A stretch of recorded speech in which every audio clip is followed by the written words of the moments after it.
নমস্কার, আশা করি আপনারা সবাই ভালো আছেন।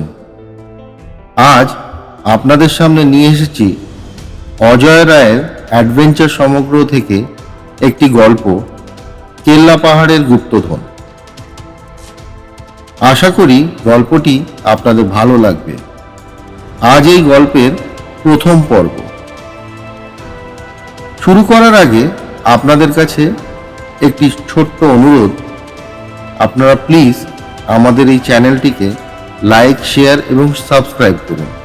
তাহলে শুনতে থাকুন আজকের গল্প, কেল্লা পাহাড়ের গুপ্তধন।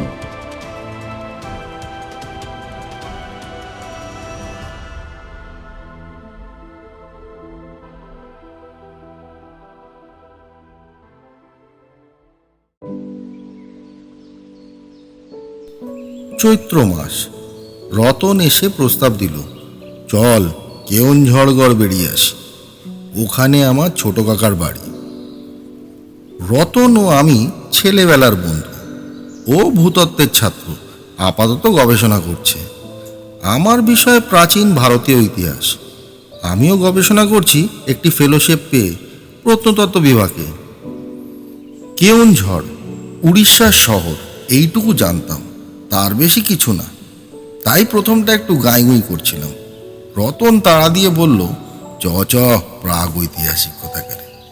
আরে বাবা, শুনেছি জায়গাটা দারুণ, যাসনি তো কখনো? দুজনেরই খোরাক মিলবে রে। ওখানে প্রচুর পাহাড় জঙ্গল আছে, ছোট বড় পুরনো মন্দির আর মূর্তির ছড়াছড়ি। আমিও ধারে কাছে খনিগুলো দেখে নেব। আর আমার কাকা কাকিমা দুজনেই গ্র্যান্ড লোক, বুঝলি? দিন কয়েকের মধ্যে কেওনঝড়গড় গিয়ে হাজির হলাম। রতনের কাকা মিস্টার দত্তকে দেখে প্রথমে একটু ঘাবড়েছিলাম।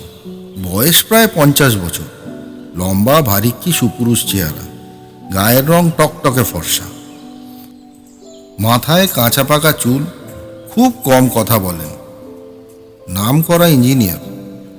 প্রথম দিন পরিচয় হওয়ার পর আমায় বলেছিলেন, প্রতাপাদিত্য চৌধুরী। বাবা, বেশ নাম তো তোমার।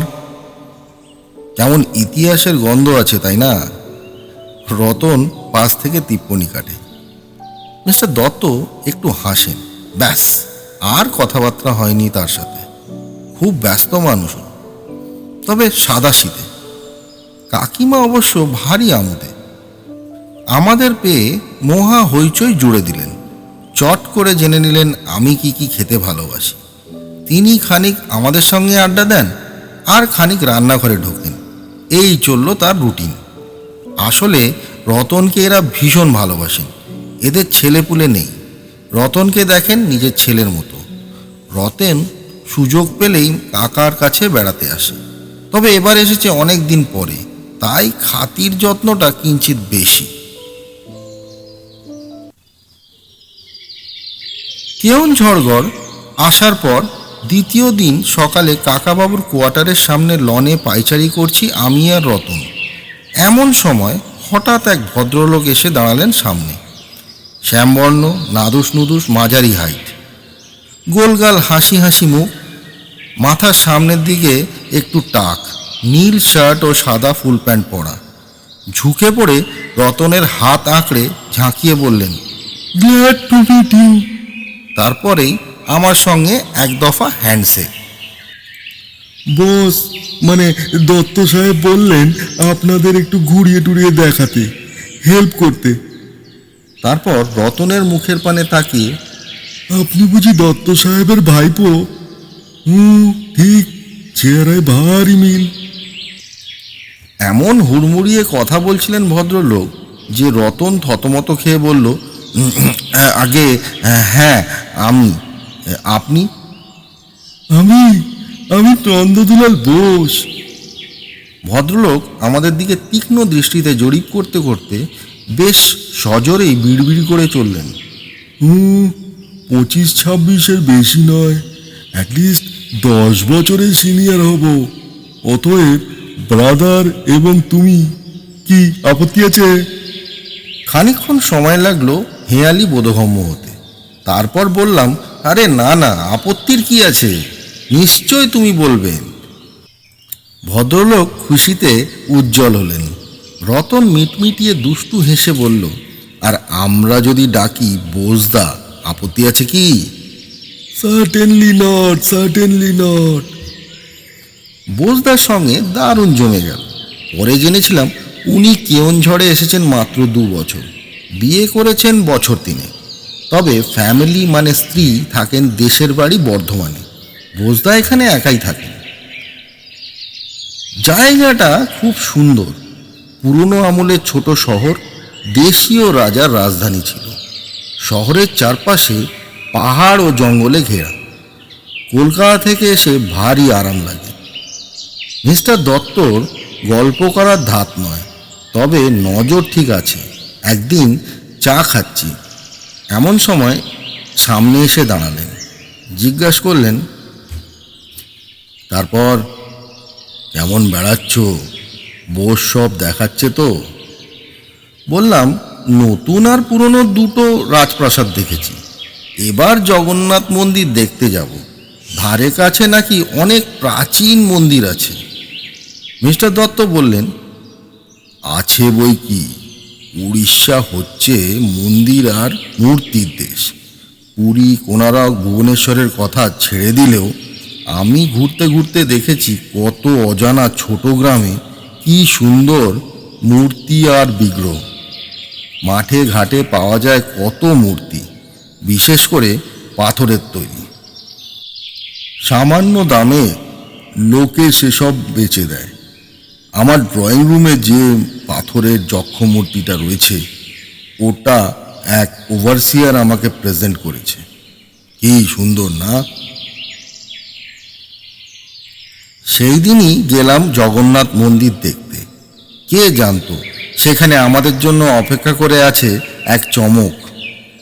আমি আর রতন মন্দির দেখছি, দেওয়ালের গায়ে মূর্তি দেখতে দেখতে ঊর্ধ্বমুখে মন্দিরকে পাক দিচ্ছি। ঠিক একইভাবে আর একজন ঘাড় উঁচু করে এলো উল্টো দিক থেকে। তার মুখ দেখতে পাচ্ছি না, কালো রং, বেশ লম্বা, কোকড়া চুল, শার্ট ও ফুল প্যান্ট পরনে, জোয়ান চেহারা। সে মুখ ফেরাতেই চমকে রতনকে খোঁচা মারলাম। আরে দেখ, ডাকু! আগন্তকের কানে আমার কথা গিয়েছিল। সে পিটপিটিয়ে আমাদের দিকে চেয়ে দেখলো কয়েক সেকেন্ড, তারপর লাফাতে লাফাতে এসে, আরে তোরা বলে জাপটে ধরল দুজনকে। উফ, কি গায়ের জোর রে বাবা! দম বন্ধ হওয়ার জোগাড়। বলি, ছাড় ছাড়, তুই এখানে কোত্থেকে? ডাকুর সঙ্গে এমন যোগাযোগ হওয়ার কথা ভাবতেই পারিনি। ওর সঙ্গে আবার দেখা হওয়ার আশায় মুছে গেছিল মন থেকে। ও ছিল স্কুলের একটানা 5 বছর ধরে আমাদের দুজনের সহপাঠী। পড়াশুনোয় মাঝারি, কিন্তু দারুণ ফুটবল খেলতো, আর ডান পিটেমিতে ছিল 1 নম্বর ওস্তাদ। ক্লাস 9-এ পড়তে পড়তে ও স্কুল ছেড়ে দেয়, কারণ ওর বাবার আকস্মিক মৃত্যু। তখন ডাকুরা সব ভাই বোন মায়ের সঙ্গে কলকাতা ছেড়ে ওদের দেশের বাড়ি মেদিনীপুরে চলে যায়। আর দেখা হয়নি। প্রথমে কয়েকবার চিঠিপত্র লেখালেখি হয়েছে, ক্রমে তাও বন্ধ হয়ে গেছে। রতন বলল, আরে তুই আছিস কেমন? এখানে কি করছিস? ডাকু ম্লান মুখে বলল, আছি একরকম, টিকে আছি। এখানে এসেছি চাকরি করতে। তা কি চাকরি? কতদিন হলো? সামান্য চাকরি ভাই, কেরানিগিরি। 2 মাস কেওনঝড় এসেছি। উড়িষ্যায় আছি 5 বছর। আগে ছিলাম জাজপুরে। এখানে কোম্পানি নতুন একটা ব্রাঞ্চ খুলেছে, তাই ট্রান্সফার হয়ে এসেছি। বুঝলি, স্কুল ফাইনালের পরে আর তো পড়াশুনো এগোলো না। আমার গায়ের কাছে কলেজ নেই, শহরে হোস্টেলে থেকে পড়া সম্ভব নয়, তাই দেশেই ছিলাম। যা সামান্য জমি জায়গা আছে, চাষবাস দেখতাম, কিন্তু তাতে কি সংসার চলে? তখন আমার এক আত্মীয় এই চাকরিটা জুটিয়ে দিল। মাইনে কম বলে দুঃখ নেই, কিন্তু বসে বসে একঘেয়ে হিসেব করতে অসহ্য লাগে। ছোটবেলায় ভাবতাম বড় ফুটবলার হব, সে আর হলো না। স্কুল ফাইনাল পাশ করে নেভিতে ঢুকতে চাইলাম, বাড়িতে কান্নাকাটি করে দিল আর কি। এখন এই করছি। বড় কষ্ট হলো, জানি তো কি ছটপটে প্রাণশক্তি ভরা দুরন্ত ছেলে ছিল ডাকু। বেচারা। ডাকু একটু হেসে বলল, হ্যাঁ, তবে একদম ঘেঁটিয়ে যায়নি রে, সুযোগ পেলেই স্বীকার করি। বাবার বন্দুক আছে, কয়েকটা বড় জানোয়ারও মেরেছি। তিনজনে ফিরলাম। বোসদা ডাকুর দিকে আপাদমস্তক নিরীক্ষণ করে বললেন, ব্রাদার, এটিকে? রতন বলল, শ্রীযুক্ত শান্ত সুবোধ শাসমল ওরফে ডাকু, আমাদের স্কুলের বন্ধু, এখানে চাকরি করে। ডাকু কেন? বোসদা জানতে চাইল। অসম্ভব ডানপিটে ছিল কিনা, তাই স্কুলে এই খেতাব পায়, বলল রতন। বোসদা ডাকুর দিকে চেয়ে বললেন, চেহারাটা কিঞ্চিত গুন্ডা গুন্ডা বটে, কিন্তু ব্রাদার, এ ব্যক্তি মানুষ খারাপ নয়, হাসিটা ভারী মিষ্টি। হে হে হে হে হে। আরও দুটো দিন ডাকু, আমি আর রতন প্রাণ ভরে আড্ডা দিলাম। মাঝে মাঝে বোসদাও যোগ দেন। পুরনো দিনের গল্প হয়, কত মজার ঘটনা, দুষ্টুমির কথা। কাছাকাছি কি কি দেখতে যাব প্ল্যান করি। এমনি করেই হয়তো আমাদের বাকি দিন কটা কেটে যেত, যদি না রতনের কাকা দেববাড়ির মিউজিয়ামের কথা শোনাতেন। কারণ সেই মিউজিয়াম দেখতে গিয়ে আবিষ্কার হলো এক রহস্যের সূত্রপাত, যার ফলে জড়িয়ে পড়লাম এক দারুণ রোমাঞ্চকর অ্যাডভেঞ্চারে। জাজপুরের কাছে দেবদের প্যালেস, লোকে বলে রাজবাড়ি, তবে ঠিক রাজা নয়, খুব বড় জমিদার আর খুব পুরনো ফ্যামিলি। এই বাড়িতে দুটো দেখবার জিনিস আছে, এক হলো অষ্টধাতুর বিগ্রহ, আর এক হলো অস্ত্রশস্ত্রের এক বিরাট সংগ্রহশালা। ছোট কাকা দেবমশাইকে খবর দেওয়াতে তিনি আমাদের সাদরে আমন্ত্রণ জানালেন। বলা বাহুল্য, ডাকুকেও আমরা সঙ্গে নিলাম। বোসদারও ইচ্ছে ছিল মিউজিয়াম দেখার, কিন্তু গাড়িতে জায়গা কম। তাছাড়া বসের সঙ্গে যাওয়াটা একটু অস্বস্তিকর, তাই তিনি চেপে গেলেন। খুব ভোরে আমরা রওনা হলাম। জাজপুর কেওনঝড় রোড, রাস্তাটি ভারী সুন্দর, পিচ বাঁধানো প্রশান্ত সড়ক। আমাদের মোটর চলেছে হু হু করে। পথের দুপাশে কখনো বিস্তীর্ণ প্রান্তর, কখনো ঝোপঝাড়, হালকা জঙ্গল, কখনো বা উঁচু নিচু বনময় পাহাড়। ডাকু এ পথে যাতায়াত করেছে, চিনিয়ে দিল, ওই দেখ ডান দিকে দূরে ওই যে উঁচু পাহাড়, ওর নাম টোমকা। এরপর আসবে মহাগিরি রেঞ্জ। মাঝে মাঝে গ্রাম বা ছোট লোকালয়ে চোখ পড়ে। পথে রামচন্দ্রপুরে একবার নেমেছিলাম আড়ামোড়া ভাঙতে। রামচন্দ্রপুর নাকি পুলিশ স্টেশন, কিন্তু ছোট লোকালয়। দেববাড়ি পৌঁছলাম বেলা 10টা নাগাদ। জাজপুর কেওনঝড় স্টেশন রোড ছাড়িয়ে পিচ রাস্তা থেকে বেরিয়ে যাওয়া একটা চওড়া মোটা রাস্তা ধরে মাইল 2 ঢুকে এক গ্রামে পৌঁছলাম। দেখে মনে হয় এককালে বেশ বর্ধিষ্ণু ছিল এই গ্রাম। গাছপালার আড়াল থেকে সহসা জেগে উঠল উঁচু পাঁচিলে ঘেরা এক প্রকাণ্ড দোতলা অট্টালিকা। লক্ষ্য করলাম অট্টালিকার কয়েকটি অংশ খুবই জীর্ণ। বাড়ির চারপাশে পরিখা কাটা ছিল, এখন বুঝে গেছে। ভেতরে খবর পাঠানো হলো। বাবু খগেশ্বর দেব মহাশয় স্বয়ং বেরিয়ে এলেন আমাদের অভ্যর্থনা জানাতে। সৌম্যকান্তি দীর্ঘাকায় বৃদ্ধ, মাথার রং টকটকে, মাথা জোড়া টাক, নাকটি টিয়া পাখির মতো। বয়সের ভারে শরীর সামান্য নুয়ে পড়েছে সামনে। কাকাবাবু বললেন, একদম সময় পাই না বলে আশাই হয়নি একদিন। তবে মিউজিয়ামটা দেখার ইচ্ছে ছিল খুব। এবার এরা ধরলো তাই এসে পড়লাম। কাকাবাবু আমাদের পরিচয় দিলেন। বৃদ্ধ হাসি মুখে বললেন, আপনারা এসেছেন আমার সৌভাগ্য। চলুন ভেতরে। বৈঠকখানায় বসে এক প্রস্ত চা জলখাবার হলো। তারপর আমরা খগেশ্বর বাবুর পেছনে পেছনে চললাম মিউজিয়াম দেখতে। আমাদের পেছনে আসছে এক ভৃত্য, তার হাতে একটা জ্বলন্ত পেট্রোম্যাক্স আলো। দেবমশাইয়ের হাতে একটা পেল্লায় চাবি। বারান্দার প্রান্তে এক দরজার সামনে থামলেন খগেশ্বরবাবু। দরজায় বিশাল এক তালা ঝুলছে।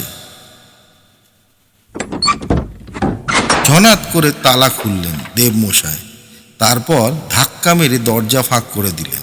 এবার তিনি পেট্রোম্যাক্সটা চাকরের হাত থেকে নিজের হাতে নিয়ে ধীর পায়ে ভেতরে প্রবেশ করলেন। পেছনে আমরা চারজন। ভৃত্যটি দরজার কাছে দাঁড়িয়ে রইল। লম্বা হলঘর, উঁচু ছাদ, ভেতরে ভ্যাপসা অন্ধকার। বোধহয় অনেক দিন খোলা হয়নি ঘর। পেট্রোম্যাক্সের তীব্র আলোয় চমকে গিয়ে কয়েকটা চামচিকে আমাদের মাথার ওপরে ঘুরপাক খেতে লাগলো। চতুর্দিকে দেওয়ালে টাঙানো অজস্র অস্ত্র আর অস্ত্র। দেওয়াল ঘেঁষে লম্বা লম্বা কাঠের টেবিল পাতা। টেবিলগুলোর ওপরেও সাজানো বিচিত্র অস্ত্রের সম্ভার। ছুরি, ছোরা, তরবারি, ঢাল, বর্ম, বল্লম, টাঙ্গি, দাও, কুঠার, গদা, তীর, ধনুক, শিরস্থান, বর্ম, কত কি! ধাতু, কাঠ, হাড় প্রভৃতি দিয়ে তৈরি। ঘরের ঠিক মাঝখানে একটা ছোট্ট কামান মুখ উঁচু করে বসানো। এ সবই পুরনো আমলের অস্ত্রশস্ত্র। এমন বিপুল সংগ্রহ দেখব ভাবতেই পারিনি। আলো পড়ে ধাতুর অংশগুলো চকচক করে উঠল। খগেশ্বরবাবু একটা টুলের ওপরে আলোটা রাখলেন। বৃদ্ধের শরীর টান টান হয়ে উঠল, চক্ষু উজ্জ্বল। গম্ভীর সুরে বললেন, আমাদের পূর্বপুরুষ ক্ষাত্র ধর্মের চর্চা করতেন। যুদ্ধ ও শিকার, বাহুবলের সাহায্যে তারা ধন সম্পত্তি উপার্জন করেছিলেন। এই সব অস্ত্রের অধিকাংশই আমাদের বংশের কেউ না কেউ ব্যবহার করেছেন। সবই কিন্তু সেই অতীতে। বহু স্মৃতি ও ইতিহাস জড়িয়ে আছে এই অস্ত্রগুলির সঙ্গে। দেববংশে অস্ত্রচর্চা আর হয় না, জমিদারিও আর নেই। আমার ছেলে নাতিরা বন্দুক টন্দুক বিশেষ পছন্দ করে না, আসেও খুব কম। আমি বুড়ো মানুষ এই শূন্য পুরি আগলাচ্ছি। জানি না আমার পরে এ বাড়ির কি হাল হবে। তার কণ্ঠে সাময়িকভাবে একটা বিষণ্ণতার সুর ধরা পড়ে, কিন্তু পর মুহূর্তেই আবার স্বাভাবিক সুর ফিরে আসে, আর উৎসাহ ভরে তিনি আমাদের সব কিছু দেখাতে থাকেন। চমৎকার বর্ণনা দেওয়ার ক্ষমতা ভদ্রলোকের। আমরা মাঝে মাঝে প্রশ্ন করি, কখনো বা কোনো জিনিস হাতে নিয়ে নেড়ে চড়ে দেখি। হঠাৎ ডাকু একটা ছুরি তুলে নিয়ে মন দিয়ে দেখতে লাগলো। ব্যাপারটা খগেশ্বরবাবুও লক্ষ্য করছিলেন। বললেন, ওটা হান্টিং নাইফ, দেশি কারিগরের তৈরি, খুব মজবুত জিনিস। তা এটা কতদিন আছে এখানে? ডাকু প্রশ্ন করল। তা অনেক দিন। আমার বাবা ছোটবেলা থেকে এটা দেখেছেন। কে এটা এনেছিল তা জানি না। আচ্ছা, এই পদ্ম ফুলটা কেন খোদাই করেছে বাটে? জিজ্ঞাসা করলো ডাকু। কি পদ্ম ফুল? কই দেখি। আমি আর রতন এবার গিয়ে ছুরিটা দেখি। বাট শুদ্ধ প্রায় 1 ফুট লম্বা ছুরিখানা, চওড়া ফলা, হাতির দাঁতের বাট। বাটের ওপরে একটা সুন্দর ছোট্ট পদ্ম ফুলের নকশা খোদাই করা।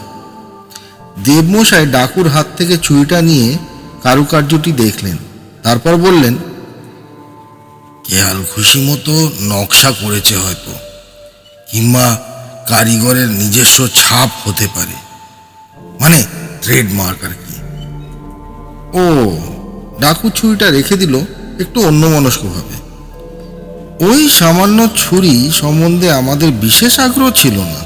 কত বড় বড় অদ্ভুত আকৃতির অস্ত্রশস্ত্র রয়েছে সেখানে, সেগুলোর ওপরেই আমাদের নজর বেশি ছিল।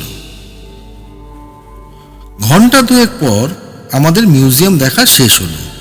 ঘর থেকে বেরিয়ে আসছি এমন সময় কাকাবাবু বললেন, দেবমশাই, আপনাদের মন্দিরের বিগ্রহটা একবার দেখাবেন, খুব নাম শুনেছি। দেবমশাই থমকে দাঁড়ালেন, তার মুখ বিমর্ষ হয়ে গেল। ধীরে ধীরে বললেন, খবরটা বোধহয় আপনাদের ওদিকে পৌঁছায়নি এখনো, তাই না? সমস্ত অলংকার সমেত আমাদের বিগ্রহটি চুরি গেছে। সে কি, কবে? কাকাবাবু বলে উঠলেন। আমরা অবাক। মাত্র 2 দিন আগে। চুরি নয়, ডাকাতি। 4-5 জন লোক এসেছিল রাতে, মন্দিরের প্রহরীকে অতর্কিতে আঘাত করে বেঁধে ফেলে। মন্দিরের দরজা ভেঙে ঢুকে ভেতরের যাবতীয় দামি জিনিস লুট করেছে। গৃহদেবতা বিগ্রহ হারিয়ে বেশ কষ্ট পেয়েছি। পুলিশ অনুসন্ধান করছে। 3000 টাকা পুরস্কার ঘোষণা করেছি শুধু বিগ্রহের জন্যে। এখন ভাগ্য। 3000 টাকা শুধু বিগ্রহের জন্য? ডাকু চোখ বড় বড় করে বলে, হ্যাঁ, যদি কেউ উদ্ধার করে দেয়। গৃহদেবতাকে ফিরে পাওয়ার আমার সবচেয়ে বড় কামনা। আমরা মনে মনে লজ্জিত হলাম। সত্যি ভদ্রলোক একবারের জন্যও বুঝতে দেননি যে এত মন খারাপ। দিব্যি হাসি মুখে সব দেখালেন। ছি ছি, এখন আপনাকে বিরক্ত করা উচিত হয়নি, জানতাম না কিছুই। ভদ্রলোক যদিও কথাটা উড়িয়ে দিলেন, আমরা তার মনের আসল ভাবটা আন্দাজ করে তাকে আর বিরক্ত না করে অনেক ধন্যবাদ জানিয়ে বিদায় নিলাম। শহরে পৌঁছে আমরা ডাকুর বাড়িতে নামলাম। কাকাবাবু গাড়ি নিয়ে চলে গেলেন। খিদেটা পেয়েছিল বেশ চঞ্চনে, তাই দোকান থেকে চা আর গরম আলুর চপ আনিয়ে জমিয়ে বসলাম। একটা বড় বাড়ির একতলায় একটা মাঝারি সাইজের ঘর নিয়ে ডাকু থাকে। আমরা দুজন শতরঞ্চি বেচানো তক্তপোষে বসেছি, ডাকু একটা হাতল ভাঙা কাঠের চেয়ারে। গরম চপে একটা বেপরোয়া কামড় দিয়ে মুখটা একটু বিকৃত করে ডাকু হঠাৎ বলল, কোনো মানে হয় না, বুঝলি? কিসের কোনো মানে হয় না? রতন জিজ্ঞাসা করল। 3000 টাকা পুলিশ তদন্ত শুরু করে দিয়েছে। তারা যদি বামাল সমেত চোর ধরে ফেলে তাহলে তো টাকাটা মাঠে মারা যাবে, তাই না? আমি বললাম, হ্যাঁ, তা বলে তুই পুলিশের সঙ্গে পাল্লা দিয়ে তদন্ত শুরু করবার তাল করছিস নাকি? 3000 টাকা কি সকলের কপালে থাকে রে? তাও যদি বা কোনো ক্লু থাকতো। আমার ইচ্ছে ছিল যেখানে বিগ্রহটা ছিল সে জায়গাটা একবার দেখে আসি। তোরা এমন তাড়াহুড়ো করে চলে এলি। ভালো কথা, রতন বলে উঠল। তোর হঠাৎ ওই ছুরিটার ওপরে চোখ গেল কেন বলতো? ঠিক ওই রকমই একটা ছুরি একবার আমার প্রায় হাতে এসে গেছিল, তাই। ডাকু বেপরোয়া ডানপিটে হতে পারে, কিন্তু বাজে গুল মারার অভ্যেস নেই, সেটা আমরা সবাই জানি। কাজেই কথাটা শুনে আমরা দুজনেই অবাক। বললাম, কি ব্যাপার, একটু খুলে বলতো। ডাকুর কথা থেকে যা বেরোলো তা মোটামুটি এই। বছর 2 আগে বর্ষার মুখটাতে ডাকু একা মহাগিরি রেঞ্জে শিকার করতে গেছিল। শিকার শেষে পাহাড় থেকে হেঁটে ফিরছিল রামচন্দ্রপুরে বাস ধরবে বলে। পথে বৃষ্টি নামে। ডাকু দৌড়ে গিয়ে কাছেই এক গ্রামে এক বুড়োর বাড়িতে গিয়ে আশ্রয় নেয়। সে বুড়ো নাকি কামার এবং ভারী ভালো লোক। সেই বুড়োর ঘরের দেওয়ালে ঝোলানো একটা ছুরির ওপরে ডাকুর চোখ যায়।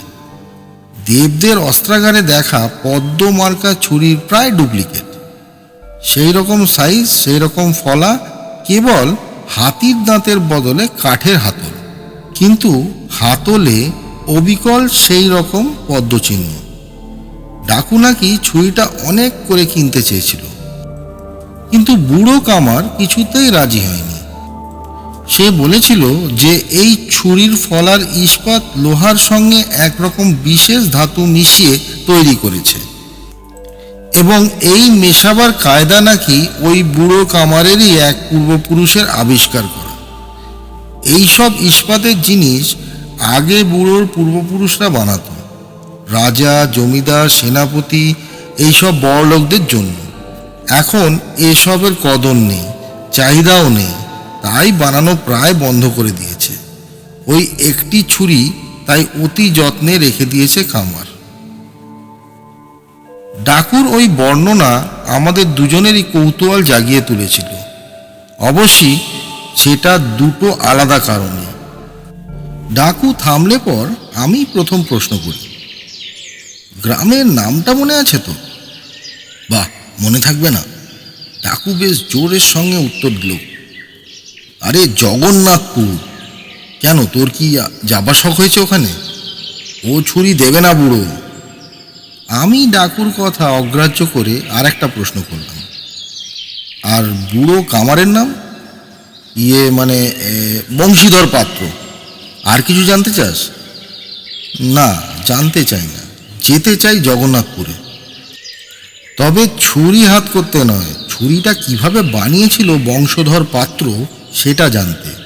ভারতীয় ইস্পাত একদিন পৃথিবীর মধ্যে শ্রেষ্ঠ ছিল। শুধু তাই নয়, ইস্পাত তৈরির কৌশল প্রথমে ভারতেই আবিষ্কার হয়। অনেকেই বলেন ভারতীয় ইস্পাতের সাহায্যে প্রাচীন মিশরীয়রা তাদের কঠিন পাথরের মন্দিরের গায়ে চিত্রলিপি ও মূর্তি খোদাই করেছিল। প্রাচীন যুগের কথা ছেড়ে দিলেও ধর এই 100 বছর আগেও সিপাই বিদ্রোহের পর সিপাইদের কাছ থেকে যেসব ছুরি, তলোয়ার ইত্যাদি পাওয়া গেছিল, সেগুলো পরীক্ষা করে ইংরেজেরা অবাক হয়ে যায়। শেষে কলকারখানার যুগ আরম্ভ হওয়ায় এই সব কামারেরা মার খেয়ে যায়। কিন্তু এসব কামারদের মধ্যে একজনেরও যদি সাক্ষাৎ পাওয়া যায়, তাহলে তাদের কাছ থেকে ইস্পাত তৈরির আশ্চর্য সব তথ্য পাওয়া যেতে পারে। বল ডাকু, জগন্নাথপুর নিয়ে যাবি? এবার রতন আমার প্রস্তাবে যোগ দিল। সে বলল, আমারও যাওয়া দরকার, কারণ আমারও বংশী কামারের সাথে দরকার আছে। প্রতাপের কৌতূহল ঐতিহাসিক হিসেবে, আমার কৌতূহলটা জিওলজিস্টের। আমি জানতে চাই বংশী লোহার সঙ্গে কি ধাতু মিশিয়ে ইস্পাত তৈরি করে এবং কোত্থেকে সে ওই ধাতু পায়। ডাকু ভেবে বলল, বেশ, পরশু চল জগন্নাথপুর। তা কিসে যাবি, বাসে না প্রাইভেট গাড়িতে? বাসে নয়, বলল রতন, কাকার গাড়িটা আমি ম্যানেজ করব। রামচন্দ্রপুর ছাড়িয়ে কিছুটা গিয়ে বাঁ ধারে মাইল খানেক দূরে জগন্নাথপুর গ্রাম। পিচ রাস্তা থেকে একটা গরুর গাড়ি চলার মেঠো রাস্তা চলে গেছে গ্রামের দিকে। ও পথে মোটর যাবে না, তাই ঠিক হলো ড্রাইভার গাড়ি নিয়ে বড় রাস্তার ধারে অপেক্ষা করবে। আমরা পায়ে হেঁটে চললাম গ্রামে। গ্রামের সীমানায় আমাদের অভ্যর্থনা জানালো এক দঙ্গল ছোট ছেলে মেয়ে, সর্বাঙ্গে ধুলো, বিস্ফারিত দৃষ্টি, নির্বাক অভ্যর্থনা। ডাকু বলল, সোজা চল, একটা বড় বট গাছের ধারে বংশীর ঘর। রাস্তার পাশে এক বাড়ির দাওয়ায় কজন লোক বসেছিল। তারা হাঁ করে আমাদের দেখতে লাগলো। বট গাছ দেখলাম, সত্যি বিরাট। ডাল থেকে প্রচুর ঝুড়ি নেমেছে মাটিতে। যেন জটাজটধারী নুনি একজন। গাছের ধারে ধারে কয়েকটি কুটির। ডাকু দেখালো ওইটে বংশীর বাড়ি। দুঃখের বিষয়, বাড়ির দরজায় তালা ঝুলছে। বুঝলাম বংশী কোথাও বেরিয়েছে। এদিক সেদিক চাইতেই দেখি পাশের বাড়ির দরজা দিয়ে একটা মুখ উঁকি মারছে। ডাকু ডাকলো, ও দাদা শুনুন, এদিকে এদিকে। লোকটি যেন ভয়ে ভয়ে বেরিয়ে এলো। অস্থি চর্মসার ছোটোখাটো মানুষটি, বয়স বোঝা ভার। ডাকু জিজ্ঞেস করলো, বংশী নেই দেখছি, কখন আসবে বলতে পারেন? লোকটি তীক্ষ্ণ দৃষ্টিতে আমাদের লক্ষ্য করছিল। এবার সে যে প্রশ্নটি ছাড়ল তার জন্যে আমরা একেবারে প্রস্তুত ছিলাম না। তীব্র খ্যানখ্যানে গলায়, আগে আপনারা কি পুলিশের লোক? সে কি, আমাদের পুলিশ ঠাওয়ার আবার কারণ? রতন বলল, না, আমরা পুলিশ নই, বংশীর কাছে এসেছি একটা কাজে, একটা লোহার জিনিস গড়াবো তাই। ও তাই বলেন। লোকটি একটা হাঁপ ছাড়ল। সে কাছে এগিয়ে এলো। তা আপনারা আসছেন কোত্থেকে? ডাকু বলল, কেওনঝড়গড়, আমি ওখানেই থাকি। এরা দুজনে কলকাতা থেকে বেড়াতে এসেছেন। বংশীর খুব প্রশংসা শুনেছেন, তাই তার কাজ দেখতে চান। কলকাতার লোক? লোকটি মুখ উজ্জ্বল হয়ে ওঠে। আগে বাবু, আমিও কলকাতায় ছিলাম 4 বছর। হোটেলে কাজ করতাম, অসুখে ভুগলাম খুব, তাই দেশে চলে এসেছি। 6 মাস হলো। লোকটি এতক্ষণ উড়িয়ায় কথা বলছিল। এবার সে বাংলা উড়িয়া মিক্স করে একটা জগা খিচুড়ি বানিয়ে দিল। বলল, আমার নাম কার্তিক চন্দ্র পান্ডা। তা বংশীদাকে খোঁজ করছিলেন তো, তাই ভাবিলাম আবার বুঝি পুলিশ এসেছে। ডাকু বলল, বংশীর কাছে বুঝি পুলিশ এসেছিল? তা কেন? আর বলবেন না মশাই, গতকাল পুলিশ এসেছিল পঞ্চার খোঁজে। বংশীদাকে কি হয়রানিটাই না করলো। পঞ্চাকে? আমি জিজ্ঞাসা করি। বংশীদার ছেলে। এস, এমন ভালো মানুষটা, ছেলের জন্য মান ইজ্জত সব গেল। ডাকু বলল, হ্যাঁ হ্যাঁ, বংশীর এক ছেলে আছে, বলেছিল সেদিন। তা পঞ্চা কি করেছে? ডাকাতি বাবু, ডাকাতি। কার্তিকের গলার স্বর একটু নাবায়। দেববাড়ির ডাকাতির কেসে পুলিশ ওকে খুঁজছে। এ নাকি ওরই দলের কাজ। দেববাড়ির মন্দির ভেঙে ভীষণ ডাকাতি হয়েছে। সাংঘাতিক ছেলে মশাই পঞ্চা, গুন্ডা, বদমাস। আগে একবার 1 মাস 2 জেলেও খেটেছে। এবার ধরা পড়ে সারা জীবন জেলের ঘানি টানুক, শিখতে হোক বেটার। দেববাড়ির ডাকাতি ও বংশীর ছেলে, এ তো অদ্ভুত যোগাযোগ। আমি বললাম, আচ্ছা, বংশীর ছেলে বুঝি লোহার কাজ করতো না? কেন করবে না, বলল কার্তিক। আগে করতো, বেশ কাজ শিখেছিল, তারপর কুসঙ্গে পড়ে নষ্ট হয়ে গেল। বংশীদা ওকে কত বুঝিয়েছে, বকেছে, কিন্তু ও ছেলে কি সোনার পাত্র? নেহাত মা মরা একমাত্র ছেলে, নইলে বাড়িতেই ঢুকতে দিত না বংশীদা। এখন 8-10 দিন পঞ্চা হাওয়া, তারপর কাল এলো পুলিশ। পঞ্চার কথা শুনতে আমার মোটেও উৎসাহ হচ্ছিল না। বংশী কখন আসবে? কার্তিক জানালো, ভোর থেকে দেখছি বংশীদার ঘরে তালা মারা। কোথায় গেছে, কখন আসবে, হয়তো পেল্লাদ বলতে পারে। কে পেলাম? আগে বংশীদার অ্যাসিস্ট্যান্ট, ভারী ভালো ছেলে। পেল্লাতের সঙ্গে একবার দেখা করা যাবে? আমি জিজ্ঞাসা করলাম। নিশ্চয়ই নিশ্চয়ই, পেল্লাদ এ গাঁয়েই থাকে।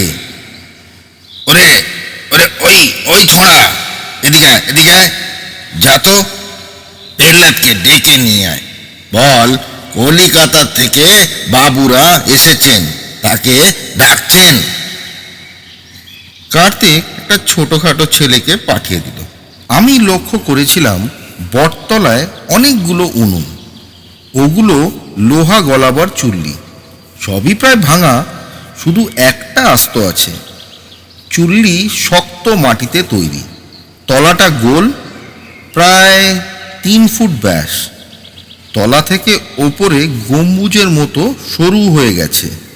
চুল্লির তলায় 2টো ফুটো, মাথাতেও ফুটো আছে। রতনকে দেখিয়ে বললাম, রতন, এই হচ্ছে দেশি কামারদের আদিম চুল্লি। অবশ্য এর চেয়ে ছোট বা বড় হয়। তলায় একটা ফুটো দিয়ে গলানো লোহার খাদ বেরিয়ে যায়, অন্য ফুটোটা দিয়ে চামড়ার হাঁপড় চালিয়ে পাম্প করে হাওয়া ঢোকানো হয় আগুনের তাক তোলার জন্য। আর ওই যে মাথার ফুটো দিয়ে লোহার আকর এবং কাঠকয়লা ফেলা হয় চুল্লির ভেতরে জ্বলন্ত কাঠের ওপর। কয়েক ঘন্টা প্রচণ্ড আঁচে লোহা পাথর গলে যায়, তখন ভারী ধাতু লোহা নিচে জমা হয় এবং ওই পাথরে মেশা অন্য ধাতু বা খাদ ওপরে ভাসতে থাকে। সেগুলো বেরিয়ে যায় ফুটো দিয়ে। তারপর গলিত লৌহপিণ্ড বের করে হাতুড়ি দিয়ে বেশ করে পেটালে বাকি খাদ ঝরে গিয়ে থেকে যায় প্রায় বিশুদ্ধ লৌহপিণ্ড। আর ইস্পাত বানাতে হলে ওই রকম খাঁটি লোহাকে আবার গলিয়ে তার সঙ্গে মেশানো হয় গুঁড়ো কাঠকয়লা, অর্থাৎ কার্বন। তৈরি হয় কার্বন স্টিল। মনের আনন্দে লেকচার দিচ্ছিলাম, হঠাৎ খেয়াল হলো রতন শুনছে না, সে ডাকুকে লক্ষ্য করছে। ডাকু গিয়ে কার্তিকের সঙ্গে বংশীর উঠোনে বেড়াচ্ছে। একবার কানে এলো পঞ্চার নাম। ওর মাথায় দেববাড়ির ডাকাতি ঘুরছে নাকি? ওই যে পেল্লাদ এসেছে। কার্তিক ডাকলো, আয় আয়, এদিকে আয়। কার্তিক 20-22 বছরের একটি যুবককে আমাদের সামনে হাজির করলো। যুবকের স্বাস্থ্য ভালো, শান্ত মুখশ্রী। কাঁচুমাচু ভাবে এসে দাঁড়ালো পেল্লাদ। আমি বললাম, তুমি বংশীর সঙ্গে কাজ করো? তা আগে হ্যাঁ বাবু। আমি এবার প্রহ্লাদকে বললাম, আচ্ছা, বংশীর লোহার কাজের খুব নাম শুনেছি, তাই এসেছিলাম দেখতে, কিছু জিনিস গড়াতে। তা তুমি কি জানো বংশী গেছে কোথায়? প্রহ্লাদ আমতা আমতা করে বলল, আগে এখনো ফেরেননি জ্যাঠা, হয়তো কেল্লা পাহাড়ে গেছে, তবে তা ফিরতে দেরি হবে। ডাকু বলল, কেল্লা পাহাড়? সেটা আবার কোথায়? ওই দিকে একটা ছোট পাহাড় আছে। প্রহ্লাদ পশ্চিমের মহাগিরি রেঞ্জের দিকে দেখায়। সেই পাহাড়ের মাথায় আছে একটা পুরনো ভাঙা কেল্লা। ওই পাহাড়কে আমরা বলি কেল্লা পাহাড়। এখান থেকে 3 কোষ পথ, পলাশবনি গায়ের পাশ দিয়ে যেতে হয়। বংশী জ্যাঠা মাঝে মাঝে যায় ওই পাহাড়ে। কেন, কি করতে যায় ওখানে? জ্যাঠা বলে ওই পাহাড়ে নাকি তার পূর্বপুরুষ থাকতো, তাই দেখতে যায়। আর প্রহ্লাদ হঠাৎ চুপ করে গেল। আর কি বলো? প্রহ্লাদ একটু ইতস্তত করে বলল, আগে আর বংশী জ্যাঠা পাহাড় থেকে একরকম পাথর আনেন। রতন বলল, পাথর? কি পাথর আনেন? আগে সে পাথর আমি চিনি না, একবার দেখেছি। লোহা পাথর কি? না বাবু। প্রহ্লাদ ঘাড় নাড়ে। ওই পাথর দিয়ে কি করে বংশী? বলল রতন। আগে জানি না বাবু, তবে মনে হয় লোহার সঙ্গে মেশায়, তবে কিভাবে মেশায় দেখিনি কখনো। প্রহ্লাদ উত্তর দেয়, তুমি গেছো কখনো ওই পাহাড়ে পাথর আনতে? রতন জানতে চায়। আগে না বাবু, আমি কখনো যাইনি কেল্লা পাহাড়ে, বলল প্রহ্লাদ। বংশী ছেলে গেছে কি? এবার ডাকু প্রশ্ন করে। তা বাবু গেছে, আমি যাইনি। আচ্ছা, সেই পাথর আছে নাকি এখানে, দেখাতে পারো? রতন বলল। এত প্রশ্নর মুখে প্রহ্লাদ কেমন ঘাবড়ে যায়, আড়ষ্টভাবে বলে, না না, নেই। কাজ হয়ে গেলে বংশী জ্যাঠা ওই পাথরের টুকরো তুলে ফেলে দিত, বেশি পাথর তো আনতো না। শেষবার এনেছিল বছরখানেক আগে, আর যায়নি। কেল্লা পাহাড়ে গেলে বংশী জ্যাঠার ফিরতে অনেক রাত হয়। আরও ঘন্টাখানেক অপেক্ষা করলাম আমরা। না, বংশী এখন ফিরবে না। অগত্যা আর একদিন আসবো বলে বাড়ি মুখো রওনা দিলাম। মন খারাপ, আজকের অভিযান ব্যর্থ হলো। ডাকু ও রতন চুপচাপ। মাত্র মাইল 2 গেছি, হঠাৎ দুম, মোটরের টায়ার ফাটল। কি ঝামেলা! বাড়তি টায়ার অবশ্য আছে সঙ্গে, কি আর করা যায়। আমরা নামলাম। ড্রাইভার নতুন টায়ার লাগানোর তোড়জোড় করতে লাগলো। জায়গাটার বাঁ পাশে পথের ধারেই একটা ছোট্ট পাহাড়। ডাকু বলল, চল, ততক্ষণে এই পাহাড়টা একবার ঘুরে দেখে আসি। উত্তম প্রস্তাব। ডাকু বন্দুক নেয়। যদি বনমোড়ক পাওয়া যায় তো স্বীকার করব। পাহাড়ে উঠছি, এদিক সেদিক দেখছি আর ঘুরছি। এক জায়গায় পাহাড়ের ঢাল খাড়া নেমে গেছে অনেকখানি। আমি কিনারে গিয়ে নিচে তাকাতেই চমকে উঠলাম। সোজা নিচে পাহাড়ের ওপরে একটি মানুষের দেহ পড়ে আছে চিত হয়ে। কয়েক সেকেন্ড লক্ষ্য করে বুঝলাম নিশ্চল। তার দেহের অদ্ভুত ভঙ্গি দেখে সন্দেহ হলো মরে গেছে নাকি। রতন ও ডাকুকে দেখালাম, তারপর তাড়াতাড়ি নেমে গেলাম ঘুরে। কাছাকাছি গিয়েই ডাকু প্রায় আর্তনাদ করে ওঠে, এ কি, এ যে বংশী!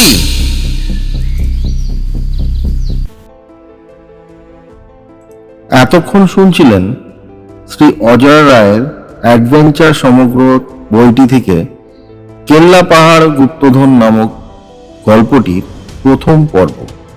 আশা করি আপনাদের সবার ভালো লেগেছে।